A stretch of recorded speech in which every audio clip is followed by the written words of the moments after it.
You have been told that the key to achieving your greatest desires is detachment. You have been instructed to let go of your attachment to the outcome. You have tried, with all your spiritual might, to sever the cord of your own wanting, believing this will signal your trust to the universe. But in this noble effort, you have felt yourself go cold, distant, and disconnected from the very dream that sets your soul on fire. Because you have been taught a profound misunderstanding. This story will reveal the true nature of detachment. It is not an act of letting go. It is an act of holding on differently. It will provide you with a real method, a quantum technique for shifting your grip from the fragile rock face of the how to the unshakable anchor of the who. By the end of this journey, you will no longer try to let go of your dream. You will learn to hold it so deeply that the universe has no choice but to build a reality around it. Anna was an artist whose medium was gravity. At 33, she was one of the world's elite free climbers, a woman who moved up vertical rock faces with a power and grace that seemed to defy the laws of physics. Her life was a study in focus, discipline, and the pursuit of a singular, terrifying goal: to be the first woman to free climb the treacherous Aguja Inalcanzable, the unattainable spire, a brutal granite needle in the heart of Patagonia. This climb was not just a physical challenge, it was a spiritual quest, the one great, defining dream of her life. She approached her training with the same intensity she applied to her spiritual practice. She had a coach for her body and a library of gurus for her mind. She meditated, she visualized, she practiced what she believed was detachment. She would sit for hours, trying to sever her emotional connection to the outcome, trying to convince herself that she would be okay if she failed. She believed this act of letting go was the final, most crucial piece of her mental training, the key to the fearless flow state she would need to perform the climb of her life. But her practice was having the opposite effect. The more she tried to let go, the more her fear intensified. Her antagonist was her own deeply flawed mindset of false detachment. It was a spiritual concept she had misunderstood and weaponized against herself. It told her that her own passionate desire was the enemy, that her deep, burning need to achieve her dream was a sign of a weak and grasping ego. This created a profound inner conflict. One part of her was training her body to hold on with all its might, while another part was training her mind to let go. The result was a deep, energetic schism that was sabotaging her performance.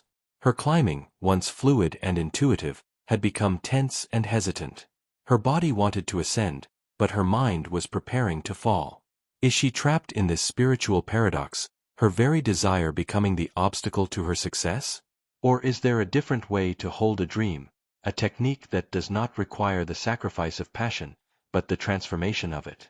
If you have ever been confused by the spiritual teaching of detachment, if you have ever felt that letting go feels like giving up, subscribe. This story contains the key to a more powerful and more authentic way.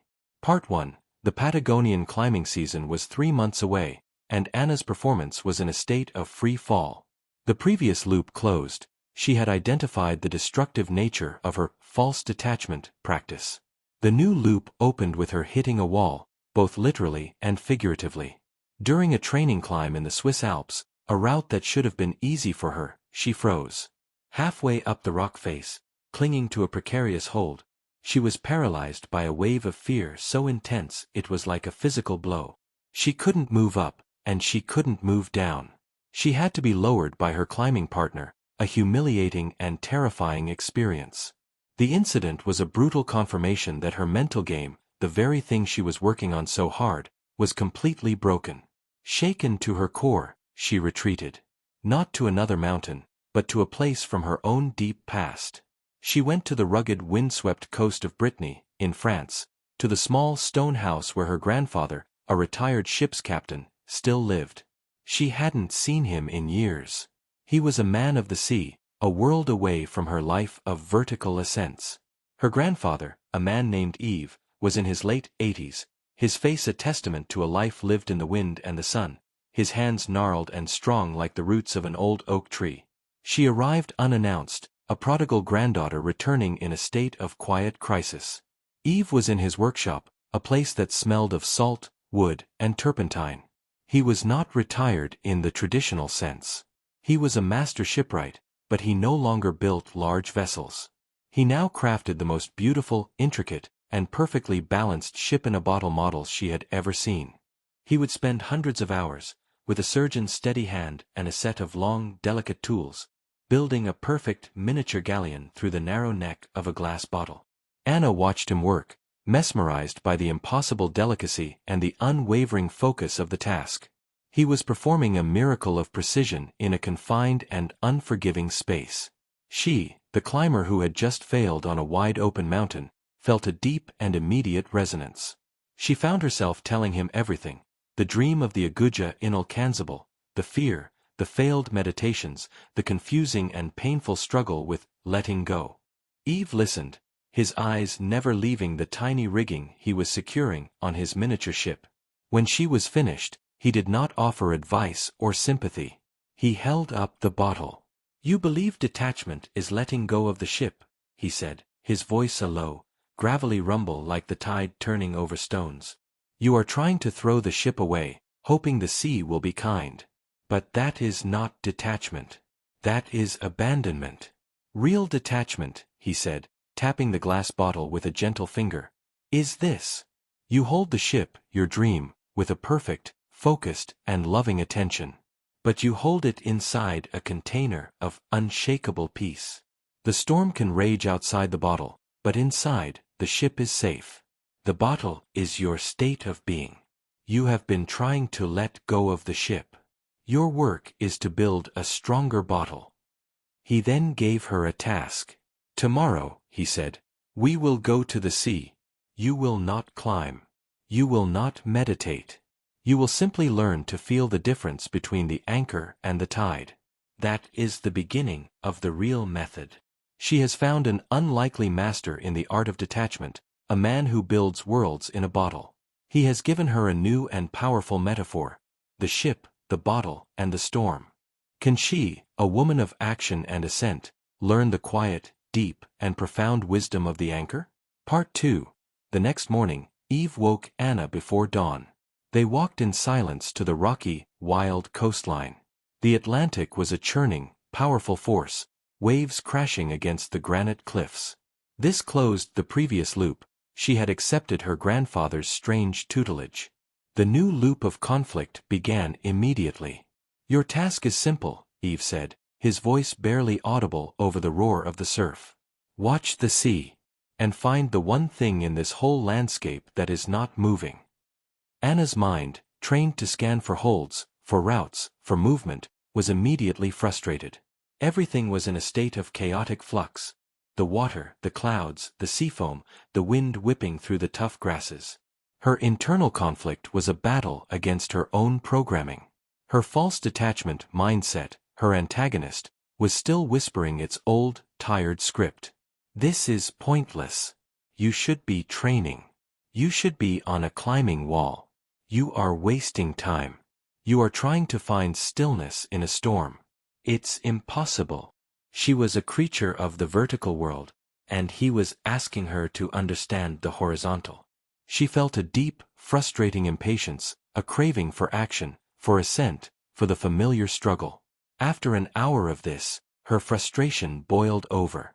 "I don't see it," she said, her voice sharp. "Everything is moving. This is a lesson in chaos, not stillness."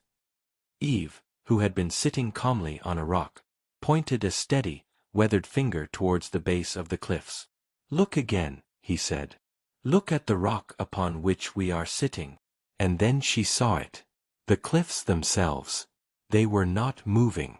They were being battered by the waves, lashed by the wind, but their core, their essence, was a state of absolute, unshakable stability. They were not resisting the storm. They were simply, profoundly, being. They were holding their space. The external conflict arrived that afternoon. It was a call from her sponsor, a high-end outdoor gear company. The marketing director, a slick, ambitious man named Marcus, was on the line. "Anna, we need to talk," he said, his voice oozing a false sincerity. "The Patagonia season is approaching.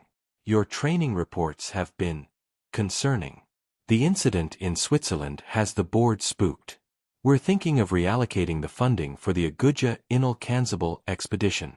We have another climber, a young, aggressive American, who is breaking records. We need to see some solid progress from you, Anna. We need to know you still have the fire. The message was clear. Prove yourself, or you will be replaced. It was a direct test of her old identity, a powerful lure to return to the world of struggle, of proving her worth through a relentless, forward-moving effort. She told her grandfather about the call, her voice tight with the old, familiar panic. He was carving a piece of driftwood, the shavings falling like snow at his feet. "Ah," he said. "The storm outside the bottle has grown louder. It wants you to forget the anchor. It wants you to believe you are the wave." He then gave her the first step of the real method. "Tonight," he said, "we will build your anchor. We will not use your mind. We will use your memory." She has been shown the difference between the chaotic wave and the stable rock. She is being pressured by the world to become the wave once more. Can she possibly learn to build an internal anchor strong enough to withstand the storm of her own ambition and the expectations of the world? Part 3. That evening, Eve led Anna not to a meditation cushion, but to the large, worn armchair by the fireplace in his small, cozy living room. The loop of her external pressure was closed, but a new, more profound and internal loop was opened. This was her first lesson in holding on differently. "The mind is a liar," Eve began, lighting his pipe, the sweet smell of the tobacco filling the room. "It tells stories about the future, about what might go wrong. We will not listen to it. The body, however, the body remembers the truth. We will build your anchor from a memory of a time you felt completely, utterly, and unshakably safe and successful. Not a time you were trying to be, but a time you simply were." This began a new and complex subtrauma, the excavation of her anchor memory. It was difficult. Anna's mind immediately went to her great climbing triumphs, but as she explored them, she realized they were all tainted with the energy of struggle, of overcoming, of proving something. They were memories of the wave, not the rock. She spent days searching through her own history. She told Eve about winning her first competition, about signing her first sponsorship deal. He would listen patiently and then ask a single, simple question. "But in that moment, were you at peace?" The answer was always no. The pressure from her sponsor, Marcus, became a constant, nagging presence. He sent her articles about her young American rival, videos of her record-breaking climbs. Each email was a small, sharp jab, designed to trigger her competitive instinct, to pull her back into the old game. Her only other connection to the climbing world was her former climbing partner and ex-boyfriend, a kind, steady man named Liam, who was now a mountain guide.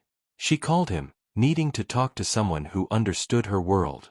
"It sounds like you're going through something deep, Anna," he said, his voice a comforting balm. "But don't forget who you are. You are a fighter. That's how you got to where you are." His words, meant to be encouraging, only added to her confusion. He was a good man, but he was a part of her old story, the story of the warrior, the struggler. Finally, after a week of deep, quiet searching, she found it. The memory. It was not a grand triumph. It was a small, forgotten moment from when she was 19. She had just completed a long, difficult but joyful climb in the Calanques, near Marseille. She was sitting on the summit alone, the climb over, her body humming with a feeling of clean, quiet exhaustion. She was eating a simple lunch of bread, cheese, and a ripe peach. The sun was warm on her face, the Mediterranean a vast, sparkling expanse of blue below. In that moment, there was nothing to prove. There was no next climb to conquer. There was only the sun, the peach, and a feeling of such profound, simple, and complete rightness with the world that it was almost painful in its beauty. "Ah," Eve said, a deep and knowing smile on his face when she described it. "There she is. The girl on the rock. The girl who is not climbing, but has already arrived. That is your anchor. That is your ship, safe in the bottle. Now, we will learn how to hold it." She has found her anchor, a memory of a state of being that is pure, peaceful, and powerful. But a memory is a thing of the past. How can she possibly take this fragile, forgotten feeling and turn it into a living, breathing, and unshakable reality in her present moment? Part 4. The discovery of the anchor memory was the key. The loop of her frustrating search was closed. Now, the final and most important loop opened, the practice of the real method. Detachment is not ignoring the storm outside, Eve explained, as they sat by the fire the next evening. It is the art of anchoring yourself so deeply in the peace inside that the storm simply becomes weather. You will now practice holding on to this memory, this feeling, this state of being. This was the core of the quantum rest technique, applied in a new way. He guided her through it. First, she would close her eyes and simply breathe, calming her nervous system. Then, she would not visualize the future climb, the Aguja inalcanzable. Instead, she would step fully into the memory of the 19-year-old girl on the rock in the Calanques.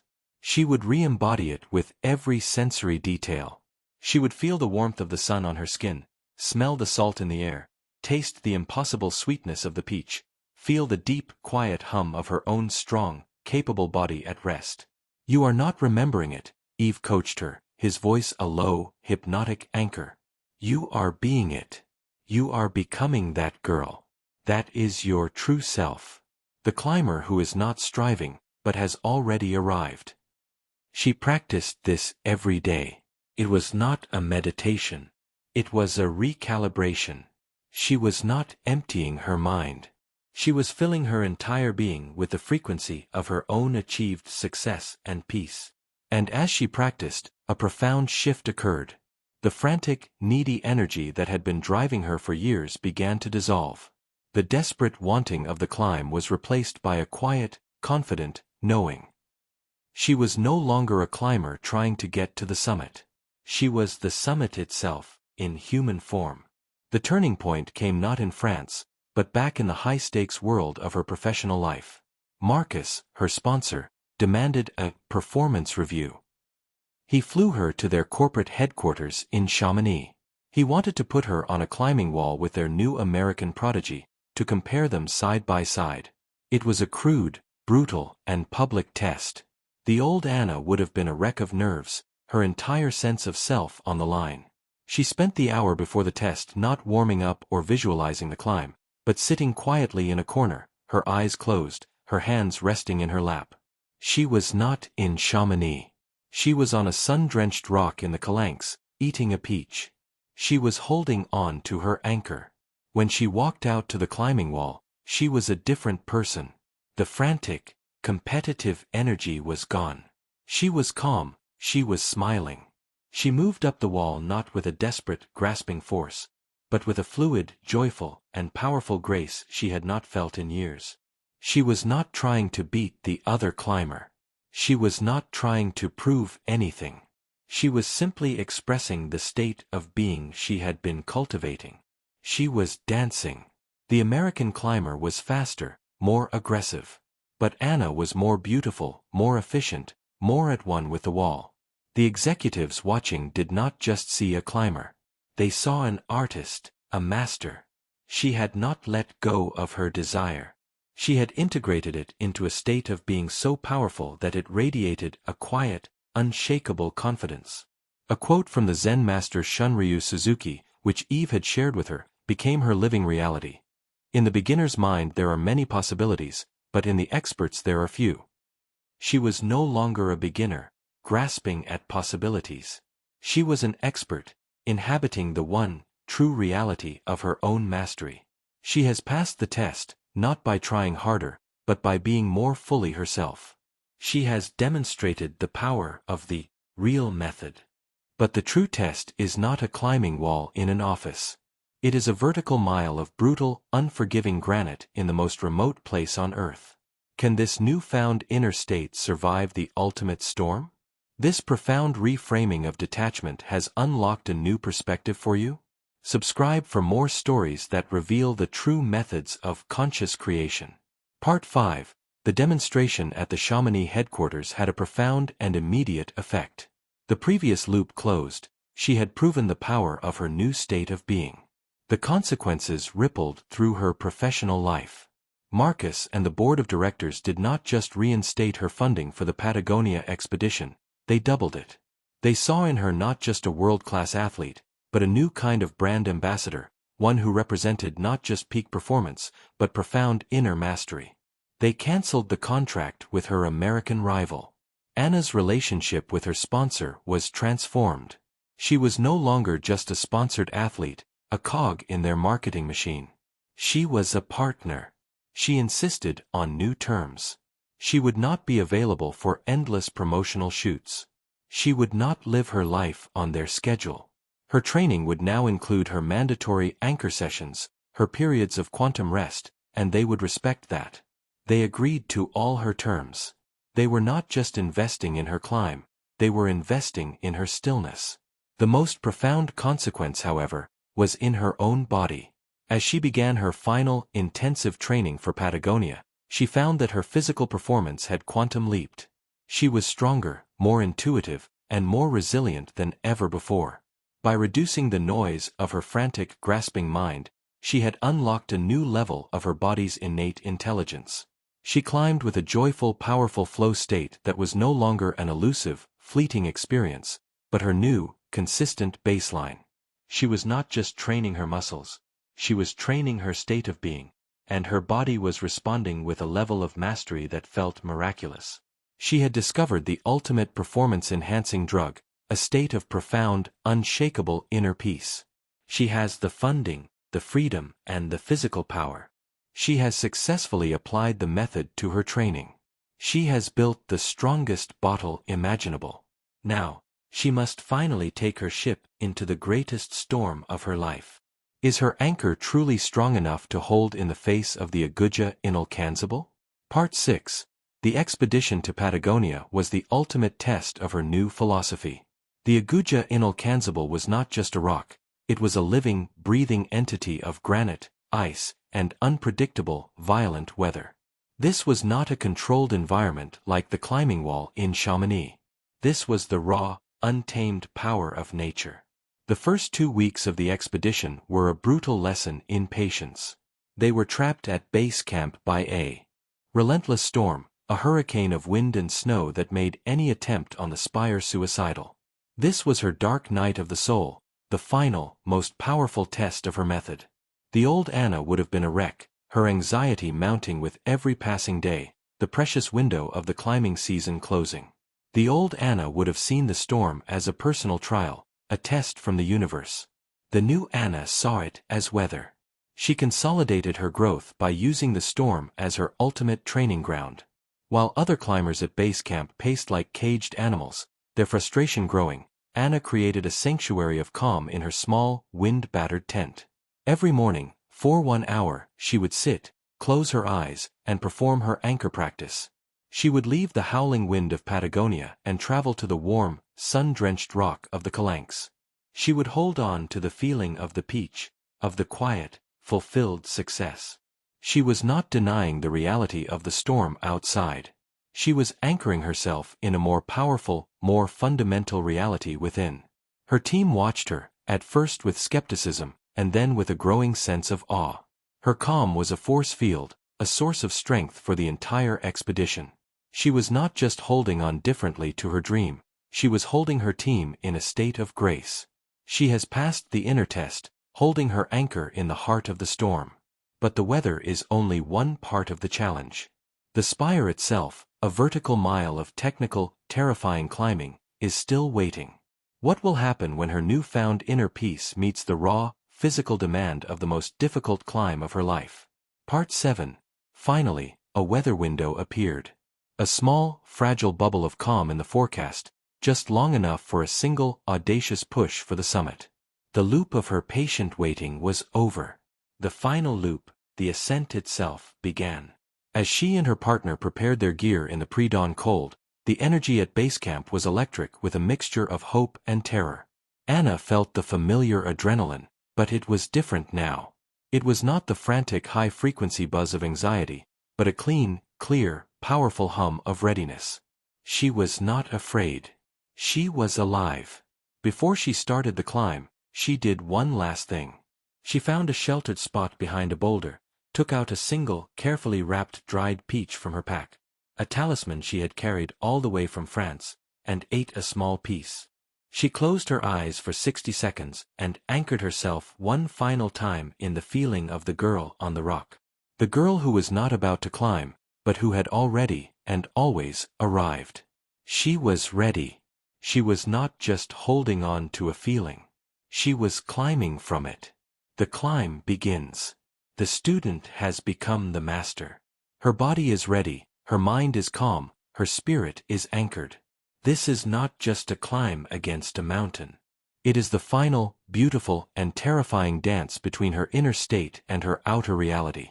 Part 8. The climb was a symphony of grace and power.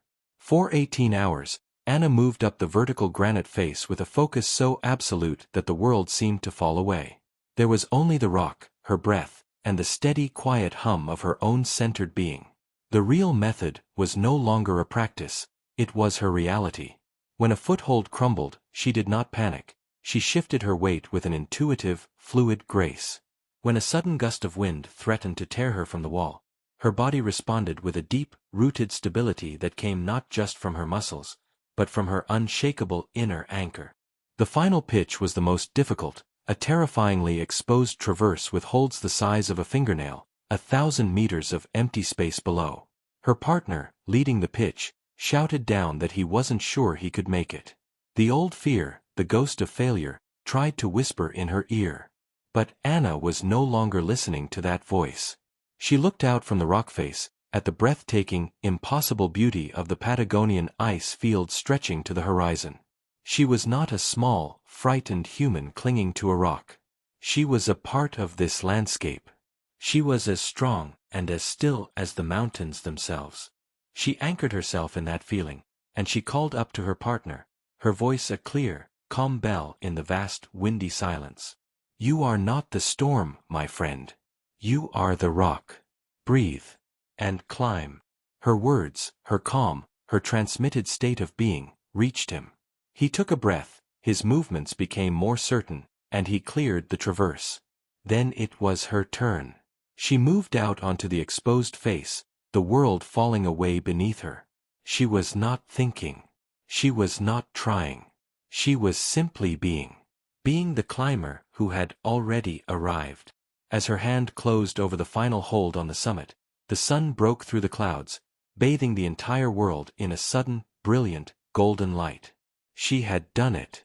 But the feeling was not the frantic, ecstatic peak of her old victories. It was a deep, quiet, and profoundly peaceful sense of completion. It was the feeling of the girl on the rock, eating a peach. The promise of the introduction was fulfilled. She had not let go of her dream. She had held it so deeply, so consistently, that she had become it. And the universe had simply rearranged the scenery to match her inner state. She has reached the summit. She has achieved the impossible. She has mastered the art of holding on differently. But what happens after the greatest dream of your life has been realized? What is the lasting transformation? Part 9. Anna's ascent of the Aguja Inalcanzable made her a legend in the climbing world and beyond. But those who knew her saw a different kind of transformation. She was no longer the intense, driven, and slightly tortured athlete. She was a woman who radiated a profound and unshakable sense of peace. She continued to climb, but her motivation was different. She was no longer trying to conquer mountains or prove her worth. She climbed as an act of joyful, moving meditation, a dance between her body and the earth. She also found a new purpose. She started a foundation that used the principles of climbing and the real method of detachment to help people, especially young women, overcome fear and trauma. She taught them not how to let go of their pain, but how to build an inner anchor of safety and strength so powerful that their past no longer defined them. Her life was no longer a vertical ascent, a series of ever higher peaks. It was a beautiful, expansive landscape. She had a home, a garden, a deep and loving partnership with a man who loved her for her stillness as much as for her strength. She had learned the ultimate lesson of detachment. It was not about severing the connection to your desires. It was about severing the connection to your fear of not achieving them. It was the art of holding on to the pure, joyful essence of your dream, while completely and utterly releasing the need for a specific timeline, a specific outcome, or a specific how. It was the hardest and most powerful way to hold on. Her journey has transformed her from a warrior fighting against gravity to an artist dancing with it. But what is the next evolution for a soul who has learned to find her summit within? Part 10. We see Anna a year later. She is not on a mountain. She is sitting in a circle on the floor of a simple, light-filled room with a group of teenage girls. They are all holding a small, smooth stone in their hands. Anna is guiding them through the anchor practice. "Close your eyes," she says, her voice a calm, loving anchor in the room. "And let's go to the place inside you that is stronger than any storm, the place that has already, and always, arrived." A young girl who had been terrified of speaking in public looks up, and for the first time, there is a glimmer of a quiet, unshakable confidence in her eyes. She learned that the greatest climb is not up a mountain, but into the center of your own unshakable being. What is the great dream in your life that you are not being asked to let go of, but to simply hold differently? The spiritual instruction to let go can be a source of deep confusion and pain. The real method is not about abandoning your desires, it is about changing your energetic relationship to them. It is about holding on to the feeling of your achieved dream, while letting go of the fear of it not happening. Your challenge is this: identify your anchor memory, a real moment from your past, however small, when you felt completely safe, successful, and at peace. For 1 week, spend just 5 minutes a day re-embodying that memory. Feel it in your bones. This is the first step to building your bottle. What is your anchor memory? Share it in the comments below, and let's create a collective field of stability. For more stories that reveal the real, practical methods of quantum alignment and conscious creation, make sure you subscribe and join this community of authentic creators.